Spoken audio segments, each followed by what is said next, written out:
Perspective now from George Conway, conservative attorney and contributing columnist for the Washington Post.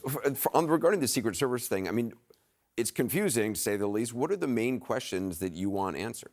Main questions are basically two. One is what stuff was deleted and what stuff was maintained.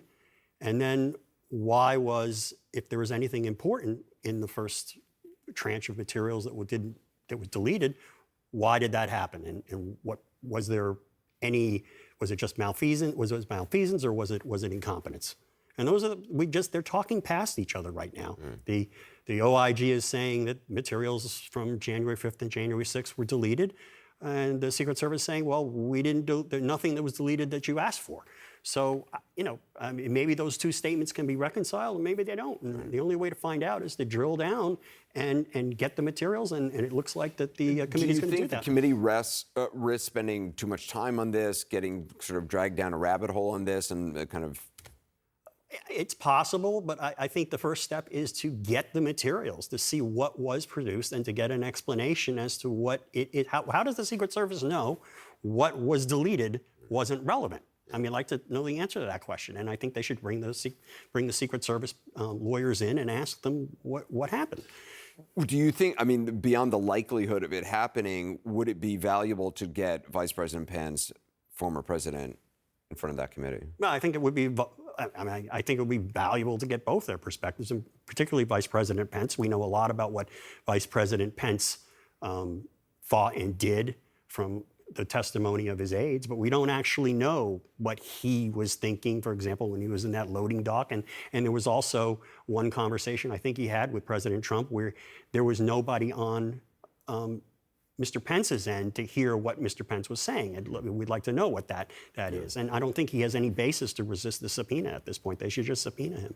Do you think, I mean, again, this is getting ahead of ourselves, but do you think Donald Trump, assuming he's going to run, it would announce before the midterms, and what impact do you think that would have? Well, I think he's definitely going to announce. I think he's telegraphing that. I think he can't help himself. I think that he thinks that this is his way of undermining the investigation against him and immunizing himself against the investigation by saying, this is all political. Look at this. They want to stop me from winning and becoming president again. And I'm going to save the country, and so on and so forth. And I think this is going to be, he's going to wage a campaign that's basically going to be about himself and declaring that he's been persecuted by the Democrats and by Liz Cheney. Do you think part of him announcing is to freeze the Republican field? Absolutely. Absolutely. I think he understands that he can deter people from running, and he's going to end up freezing donors from giving money to other people, probably because they don't want to, they might think that he's probably going to win and they don't want to waste money on anybody else.